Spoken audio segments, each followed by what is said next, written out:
berita-berita yang sangat menantang buat saya nih. Menantang. Nah, kenapa saya bilang menantang? Ya.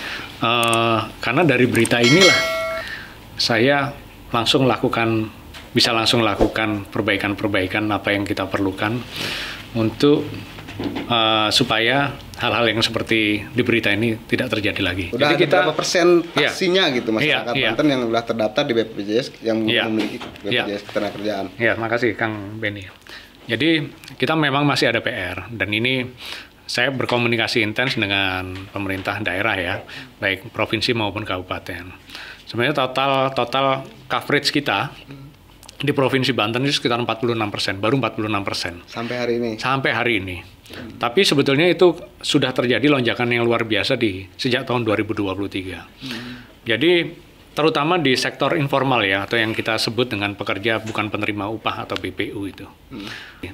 Jadi karena layanan kita itu sebetulnya selain ada di kantor, karena layanan fisik yang kita maksud tadi, juga ada karena layanan digital. Karena layanan digital kita itu ada dua, ada Jam Sostek Mobile atau JMO, ada juga yang secara elektronik itu, Lapak Asik. Nah ini kalau ini yang JMO ya, yang JMO. Ada juga kita punya karena layanan Lapak Asik yang web based dia web based gitu.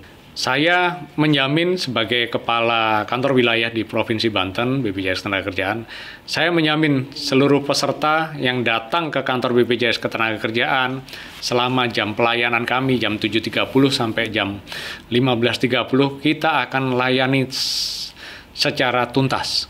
Jadi kami memberikan kepastian kepada seluruh peserta yang datang untuk mendapatkan pelayanan.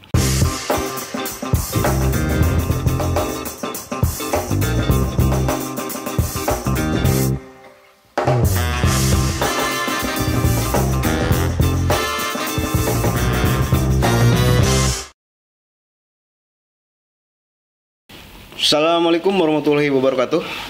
Sahabat Banten Podcast, alhamdulillah kita kembali menghadirkan narasumber yang insya Allah ini akan memberikan manfaat buat masyarakat Banten yang saat ini memiliki kesibukan atau sedang membicarakan tentang BPJS Ketenagakerjaan.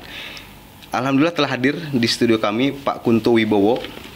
Beliau Kepala Kantor Wilayah atau Kanwil BPJS Ketenagakerjaan Provinsi Banten. Provinsi Banten.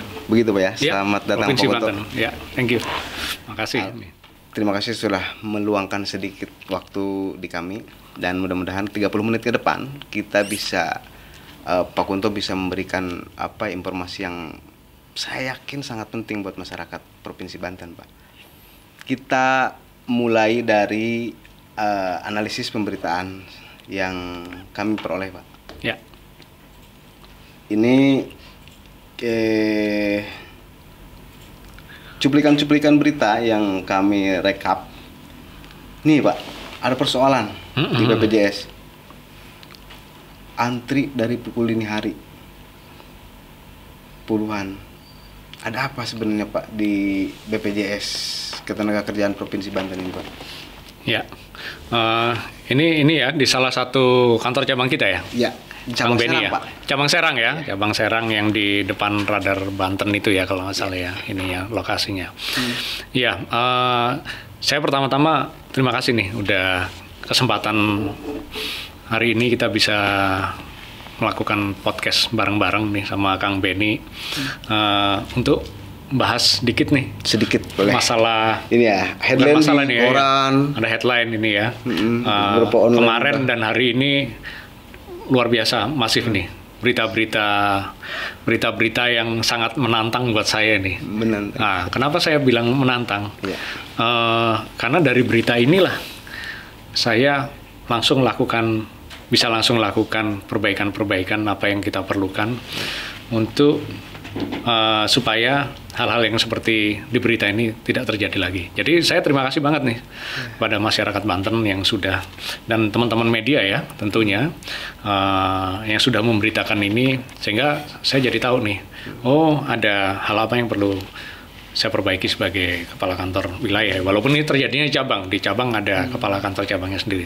Tapi saya lebih berbicara di konteks seluruh provinsi Banten seperti apa pelayanannya gitu. Karena kan BPJS Ketenagakerjaan itu kan salah satu lembaga pelayanan publik juga kita ya, di bidang jaminan sosial.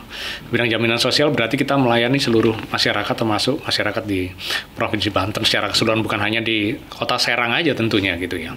Nah, apa yang kembali kepada apa-apa yang terjadi ini, memang ini bagian dari transformasi digital yang saat ini sedang kita lakukan, Kang Beni.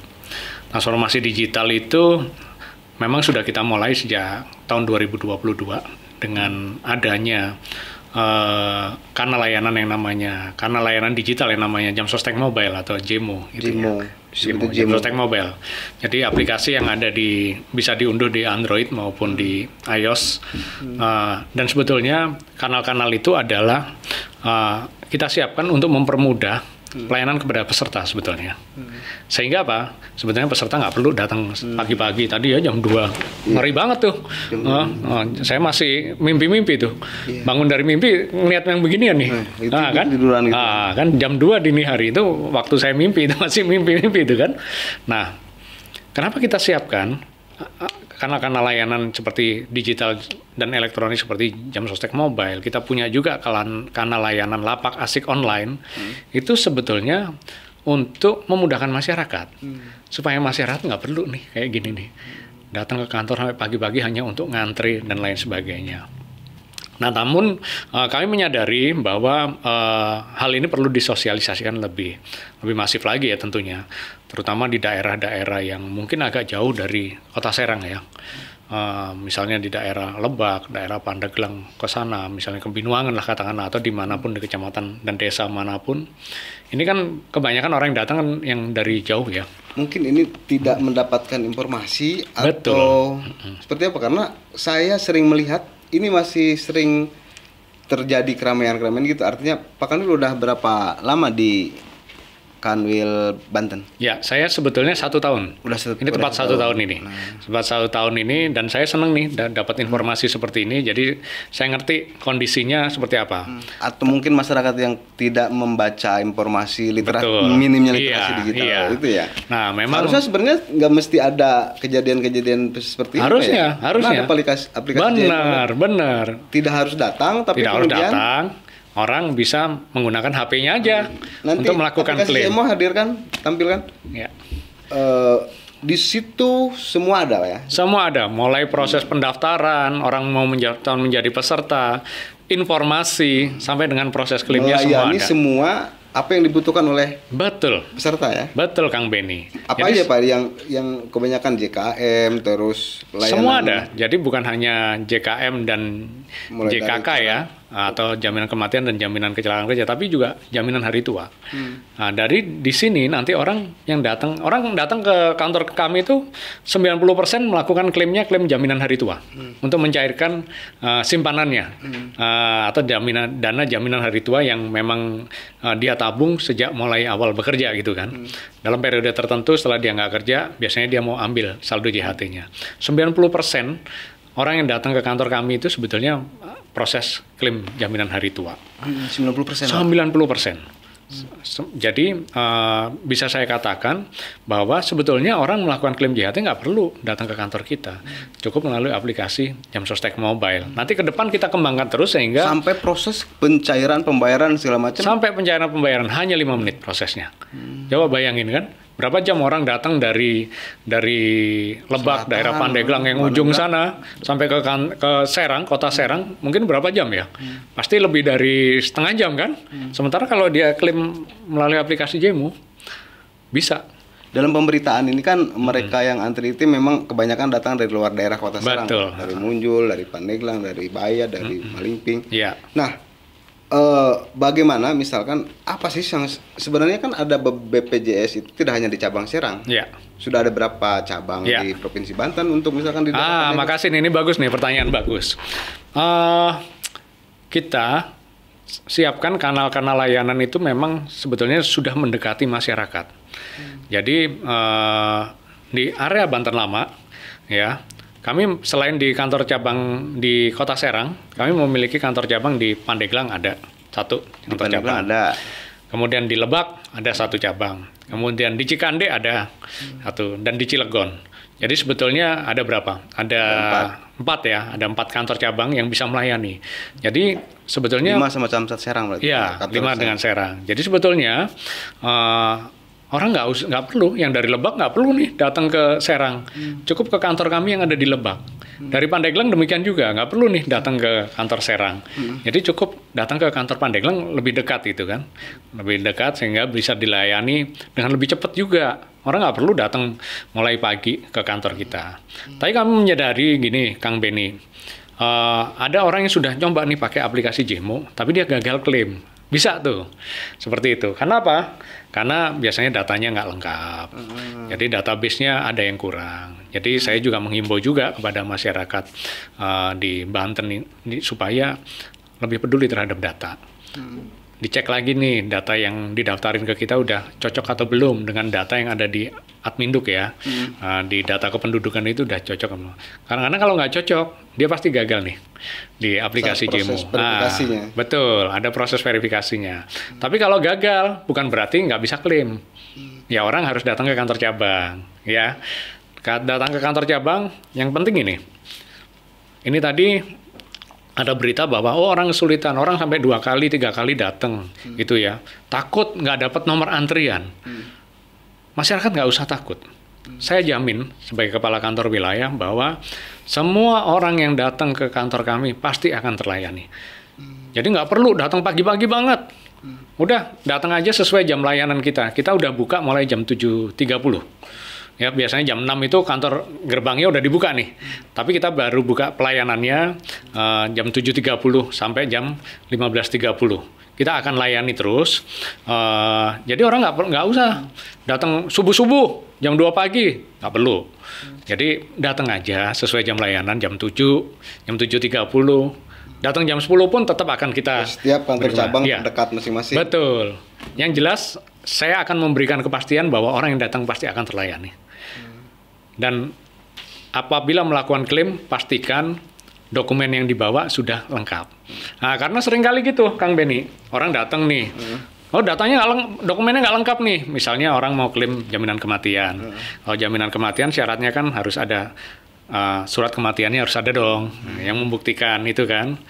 Nah, biasanya pakai akte kematian. Terus ada surat keterangan waris. Siapa nih ahli warisnya? Misalnya orang tuanya kah kalau belum nikah, atau kalau udah menikah istri atau suaminya, atau anak-anaknya ahli warisnya. Ya itu dibawa dokumennya secara lengkap. Terus harus ada buku tabungan. Karena kita nggak membayarkan secara tunai. Semuanya melalui transfer bank. Nah Pak, kepesertaan BPJS Ketenagakerjaan di Provinsi Banten saat ini, presentasi yang sudah dari jumlah penduduk masyarakat, kemudian yang sudah terdaftar menjadi bisa di-matchingkan nggak data itu? Bisa ya. Udah jadi berapa persen pastinya gitu masyarakat Banten yang sudah terdaftar di BPJS yang memiliki BPJS Ketenagakerjaan? Ya, makasih Kang Beni. Jadi kita memang masih ada PR, dan ini saya berkomunikasi intens dengan pemerintah daerah ya, baik provinsi maupun kabupaten. Sebenarnya total coverage kita di Provinsi Banten itu sekitar 46%, baru 46%. Sampai hari ini? Sampai hari ini. Tapi sebetulnya itu sudah terjadi lonjakan yang luar biasa sejak tahun 2023. Jadi terutama di sektor informal ya, atau yang kita sebut dengan pekerja bukan penerima upah atau BPU itu. Kita mengalami lonjakan bahkan sampai lebih dari 2 kali lipat. Jadi 2022 itu jumlah peserta dari pekerja informal itu hanya 400-an ribu. 400 ribu di seluruh Banten ya, seluruh Banten, bukan hanya di Serang ya. Informal? Informal, khusus informal ini. Informal itu artinya yang tidak terdaftar di perusahaan. Iya betul, yang bekerja sendiri, sendiri ya. Seperti misalnya tukang ojek atau punya toko. Bukan karyawan tetap lah. Bukan karyawan tetap yang bekerja di perusahaan gitu ya. Nah, di tahun 2023 yang sudah terdaftar di kami itu dari 400 ribu melonjak menjadi 860-an ribu. Artinya 2 kali lipat lebih lonjakannya itu. Memang terbesar lonjakan itu terjadi di wilayah Serang. Nah, Serang, Pandeglang, dan Lebak. Pandeglang dan Lebak itu paling banyak. Yang informal. Yang informal. Jadi kalau seluruh Banten yang terbanyak itu 3. Lebak, Pandeglang, dan Kabupaten Tangerang sebetulnya. Yang lonjakannya terbesar ya. Tapi yang mayoritas ada memang di Lebak dan di Pandeglang. Nah, karena jumlah peserta kita makin banyak, otomatis layanan kita di kantor juga pasti akan mengalami peningkatan kan. Jadi sebetulnya banyak hal yang menyebabkan terjadinya antrean-antrean yang terjadi di kantor cabang Serang tadi gitu. Selain karena ada lonjakan peserta yang 2 kali lipat meningkat tadi, ya. Kemudian transformasi digital yang kita lakukan, rasanya sih kami masih punya PR untuk mensosialisasikan itu, Kang Benny. Untuk itu saya juga ya melalui kesempatan ini juga lah ya, podcast juga nanti kan bisa didengar oleh semua masyarakat. 46% ya. Tadi Pak, maaf, informal kah atau udah dari seluruhnya, formal dan informal? Formal dan informal, baru 40. Kalau kita target sendiri Pak, sebenarnya berapa Pak untuk keikutsertaan BPJS ini? Sebetulnya kita sudah tetapkan universal coverage. Seluruh pekerja yang ada di Provinsi Banten ini harus terdaftar karena memang undang-undang menyatakan seperti itu. Kita diberikan tugas oleh negara ini untuk bisa melindungi seluruh pekerja baik formal maupun informal. Nah, upaya-upaya yang kita lakukan, kami bekerja sama dengan pemerintah daerah juga, dengan asosiasi dan lain sebagainya. Yang belum banyak menjadi peserta adalah sektor kecil mikro memang. Kenapa informal ini, misalkan para pelaku UMKM yang bukan karyawan tetap, mereka harus mendaftarkan BPJS Ketenagakerjaan buat dirinya? Apa yang mereka nanti akan dapatkan, Pak? Ya, mereka sama seperti pekerja yang di sektor formal sebetulnya. Mereka berhak untuk mendapatkan program jaminan hari tua, jaminan kecelakaan kerja, jaminan kematian, jaminan pensiun juga. Coba kalau kita sebagai pemilik UKM, terus kita punya karyawan, kita daftarin. Orang akan lebih gembira loh, happy loh kerjanya, lebih produktif lagi. Oh, pensiun itu nggak cuman untuk PNS saja ya ternyata ya. Ternyata UKM pun bisa loh mendapatkan jaminan pensiun, mendapatkan jaminan hari tua. Para pedagang-pedagang kaki lima. Para pedagang-pedagang kaki lima bisa, Kang Benny. Coba, kurang apa negara ini? Ingin memuliakan seluruh lapisan masyarakat. Udah dijamin, Pak ya? Udah jamin. Nah, kemudian kalau informal tadi ada persyaratan apa aja, Pak? Nah, untuk menjadi untuk tenaga informal ya. Informal itu syaratnya cuma satu sebetulnya. Dia punya pekerjaan yang tetap. Ya. Pekerjaan atau aktivitas ekonomi ya. Kan bisa aja orang kerja tapi tidak imbalannya tidak dalam bentuk uang misalnya. Ada kan? Gitu kan? Bentuk barang. Bisa bentuk barang atau bentuk fasilitas-fasilitas lainnya misalnya kan gitu kan. Bahkan yang namanya marbot masjid aja bisa mendapatkan perlindungan dari kita. Dia kan punya pekerjaan, punya aktivitas, ngapain? Ya, menjaga masjid. Tapi iurannya nanti berarti mereka secara mandiri? Secara mandiri bisa, ya. Secara mandiri. Berapa iurannya? Minimal mulai Rp16.800. 16.800. Ya, itu mendapatkan 2 program, jaminan kecelakaan kerja dan jaminan kematian. Tapi kalau ingin ikut program tabungan juga, tinggal tambah 20.000. Berarti 36.800, berarti tiap bulan dia udah nabung 20.000 gitu. Nanti untuk JHT kemudian bisa membantu itu. Benar. Kematian ya. Jadi selain kalau meninggal pasti mendapatkan santunan, udah pasti ya. Santunan pasti itu Rp42 juta. Semua warga negara yang seluruh yang terdaftar. Iya. Terus kalau kecelakaan dia akan mendapatkan perawatan sampai sembuh. Jadi di rumah sakit yang sudah bekerja sama dengan kita, cukup banyak rumah sakit yang bekerja sama, baik rumah sakit pemerintah maupun swasta. Kalau kita lihat di area Serang hampir semuanya udah kerjasama. Di daerah Tangerang sana rumah sakit Primaya, Eka Hospital, rumah sakit Hermina, itu rumah sakit besar rata-rata sudah bekerja sama dengan biaya tenaga kerjaan. Jadi kalau sudah terdaftar, terjadi sesuatu, kecelakaan, walaupun kita nggak inginkan ya Mas ya, tapi kan kadang-kadang resiko itu kan tidak direncanakan. Peserta BPJS Ketenagakerjaan yang formal, artinya yang statusnya mereka karyawan, kemudian perusahaan, berapa persen Pak perusahaan-perusahaan yang masih tidak mendaftarkan? Itu kan diwajibkan, iya, kan? Wajib. Perusahaan itu wajib mendaftarkan karyawannya ke BPJS. Nah, presentasi yang masih belum mendaftarnya, jadi kalau sektor skala besar menengah perusahaan skala besar menengah itu sudah sekitar 95% lah. 95%. Iya, 95%. Kalau perusahaan yang kecil mikro, ke nah bawah, itu memang masih Kejar-kejaran. masih punya PR di sana nih. Kenapa? Karena jumlahnya banyak kan. Kadang-kadang usahanya juga naik turun kan gitu kan. Menyebar di mana-mana sehingga kita juga agak kesulitan keterjangkauan. Tapi kami sudah kerjasama terus dengan misalnya dengan dinas koperasi UMKM ya. Kami sering sosialisasikan dengan asosiasi-asosiasi itu kita sosialisasikan sehingga kita bisa lebih menjangkau.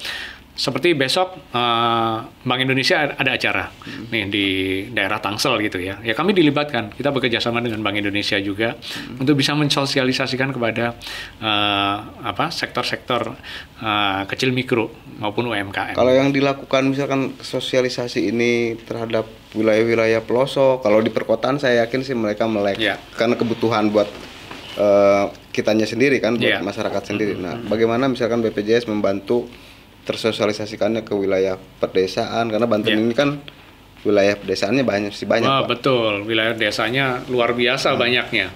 Bagaimana itu kampanye ke pedesaan? Yang pertama, kita sudah kerjasama dengan seluruh pemerintah kabupaten dan kota ya. Apalagi terutama pemerintah kabupaten ya, dalam hal kita bicara soal desa gitu ya. Banyak juga pemerintah yang sudah memfasilitasi kami, seperti yang paling masif itu di Kabupaten Tangerang dan Kabupaten Pandeglang. Bahkan di Kabupaten Pandeglang itu seluruh perangkat desa sudah didaftarkan oleh oleh pemerintah daerah, oleh bupati ke dalam program BPJS Tenagakerjaan. Nah, bentuk sosialisasinya gimana? Ya kita kerjasama. Kalau yang bentuk klasikal kita kerjasama dengan kepala desa untuk bisa melakukan sosialisasi. Kemudian yang kedua kita juga punya yang namanya agen perisai nih, Kang Ben. Agen perisai itu mitra yang bekerja sama dengan BPJS Tenagakerjaan untuk dia bisa melakukan sosialisasi. Bentuknya NGO atau apa? LSM? Sebetulnya bentuknya perorangan dia. Perorangan. Rekrutmen langsung dengan BPJS. Betul. Perisai ini. Iya. Jadi cuman ada syarat-syaratnya ya. Syaratnya yang pertama dia harus punya komunitas. Komunitas itu apa sih? Seperti misalnya komunitas pedagang. Terus, kalau boleh disebut kayak semacam relawan gitu, nggak beda ya? Bisa juga itu. Jadi kami memiliki perisai lumayan banyak perisai di Provinsi Banten ini. Berapa puluh ratus Pak? Kita sekitar 400 ya. Yang perisai itu yang ada resmi ya. Dari Banten itu kita sekitar 400 dan perisai itu ya yang paling efektif untuk melakukan sosialisasi dan pendaftaran di pedesaan-pedesaan yang jauh ya mungkin dari kantor kami ini. Dan perisai itu juga yang melakukan sosialisasi yang tiap bulan juga memungut iurannya untuk disetorkan ke bisa dengan manual. Bisa, tetap melalui aplikasi. Cuman diingetin lah gitu ya. Iya. Kan passing lah ya. Jadi dia ada di dalam aplikasi itu sudah ada seperti saldonya ya. Perisai itu dilengkapi dengan apa Pak? Untuk membedakan mana yang resmi dan tidak resmi misalnya. Ada ininya. Dia kita berikan seperti semacam kartu anggota gitu ya. Jadi memang dia agen kita yang resmi ya. Pasti dia punya identitas lah. Ya, karena maksud saya agak sedikit mengantisipasi perisai kemudian takutnya menjadi tercemar, tercoreng misalkan menjadi agen yang menjadi oknum. Misalkan kita ambil kasus di wilayah PKH, kan ada yang harusnya campaign, harusnya menyampaikan itu kemudian jadi memungut tanda petik ya Pak ya, jadi oknum ke masyarakat mengutip itu dipastikan tidak Pak ya? Tidak terjadi. Ya, itu sudah kita antisipasi, makanya semuanya sekarang harus melalui aplikasi. Jadi kita monitor secara bulanan ya. Di perisai sendiri, kami di kantor kami juga ada karyawan-karyawan membina masing-masing perisai itu. Mereka dapat gaji gitu perisai itu? Dia mendapatkan persentase fee dari iuran yang dipungutnya itu. Dan dia mungkin dia bisa memungut secara cash gitu ya. Tapi dia harus menyetorkan ke kita dalam bentuk di dalam aplikasi itu. Seperti misalnya ada dompet elektroniknya ya. Nah, nanti dia harus top up di situ. Jadi langsung dipotongkan dari. Jadi kalau misalkan masyarakat si perisai ini ada di pedesaan, perkampungan, kemudian dia mendaftarkan para peserta, itu bisa. Bisa. Sangat bisa jadi sekali. Jadi si masyarakat ini nggak mesti datang ke kantor, tapi bisa melalui perisai itu mereka udah terdaftar. Betul. Dan biasanya kan syarat pendaftaran itu cukup lengkap, Kang Benny. Jadi selain NIK sesuai KTP-nya ya, kemudian ada nomor HP-nya. Nah, biasanya nanti kita juga lakukan komunikasi dengan peserta yang didaftarkan tersebut melalui nomor HP tadi. Jadi kita konfirmasi juga ke pesertanya untuk secara berkala itu. Sehingga kita tahu peserta itu sudah bayar atau belum gitu kan. Jadi kita tetap ada proses kontrolnya juga sih dari kita. Iya. Nah, selain JMO tadi, aplikasi apa lagi Pak? Karena dan bagaimana juga jaminan bahwa misalkan ketika ada trouble di aplikasi, sejauh mana kesiapan aplikasi itu benar-benar bisa terjaga dengan baik gitu Pak? Ya, terima kasih. Jadi karena layanan kita itu sebetulnya selain ada di kantor, karena layanan fisik yang kita maksud tadi, juga ada karena layanan digital. Karena layanan digital kita itu ada dua, ada jam sostek mobile atau JMO, ada juga yang secara elektronik itu, lapak asik. Nah ini kalau ini yang JMO ya, yang JMO. Ada juga kita punya karena layanan lapak asik yang web based dia web based gitu. Nih pendaftaran misalkan ketika mulai pendaftaran akun ini, dia baru mendaftar untuk memiliki aplikasi JMO ini. Sama lah seperti kalau kita pengen punya aplikasi, dia harus masukkan email, nomor HP dan lain sebagainya kan. Terus nanti kalau mau lakukan klaim, sebenarnya cepat banget nih kalau klaim lewat sini. Cuman perlu selfie aja. Karena data pengguna internet itu kan udah tinggi Pak ya. Iya, harusnya udah kan tinggi. Beriringan dengan ini ya. Iya betul. Dan success rate klaim melalui JMO ini sudah di atas 85%. Dan tutorialnya juga ada di sini ya? Iya, tutorial lengkap sekali di sini. Bahkan nanti orang itu bisa lihat, misalnya nih yang aplikasi JMO ini di download oleh karyawan ya dari perusahaan. Bahkan karyawan itu bisa ngeliat nih, oh nih perusahaan daftarin gaji saya udah bener atau enggak gitu. Terus termasuk yang informal tadi? Informal tadi bisa, semuanya bisa. Datanya sudah seperti apa, tabungannya udah berapa banyak? Ada di sini, gitu ya, ada di sini. Ya? Berapa saldonya nih, misalnya kan? Kang Benny berapa nih? Besok berapa saldonya? Tiap hari bisa dilihat itu, ininya. Jadi sebetulnya banyak kemudahan-kemudahan yang udah kita siapkan. Cuman PR-nya satu, sosialisasi. Sosialisasi. Kita punya PR sosialisasi yang lebih masif lagi ya, terutama di daerah-daerah yang cukup jauh ya dari perkotaan misalnya gitu. Tadi kan disebutin ya kecamatan-kecamatan misalnya di Malingping, di mana lagi tadi? Di Munjul, Binuangun, Cimunjul itu kan jauh itu. Saya tuh kalau mancing di Binuangun sana aja kadang-kadang Cilograng itu perbatasan dengan kadang-kadang sinyal saya hilang juga di sana itu. Betul. Kadang-kadang kalau saya nih hobi mancing itu, kalau ke sana udah hilang, tapi kalau mendarat baru ada lagi sinyal gitu kan. Nah, untuk itu karena sudah kan banyak ada internet desa juga. Iya. Program pemerintah. Internet udah banyak. Ada loh satu desa itu di Kabupaten Pandeglang, namanya Desa Bandung. Itu sudah hampir semuanya didaftar di BPJS Ketenagakerjaan itu. Di desa Bandung. Bandung itu di Pandeglang ya? Di Pandeglang. Di Pandeglang. Semua sudah. Berarti perisainya berhasil tuh kayaknya. Perisainya berhasil. Kepala kepala desanya juga dia yang memberikan sosialisasi, rajin memberikan sosialisasi di setiap ada acara itu ke masyarakatnya. Dan 90% masyarakatnya itu kan bekerja dia. Dia punya pemberdayaan desa juga kan, sehingga itu langsung didaftarkan oleh kepala desanya. Oke, sebagai closing statement Pak, saya kasih ruang 2 menit. Bagaimana Pak Kunto bisa menjamin bahwa tidak lagi ada pemberitaan-pemberitaan negatif? Karena kan bagaimanapun BPJS adalah bagian dari proses pelayanan masyarakat, lembaga publik yang melayani. Tidak lagi terjadi berita-berita dan tidak ada lagi keluhan-keluhan ya. Maksudnya antrian-antrian dari jam 2 dini hari dan sebagainya. Bagaimana meyakinkan itu dan kemudian layanan apa yang masyarakat tidak punya keluhan, kan ada call center gitu ya? Iya, call center. Silakan Pak. Ya, makasih.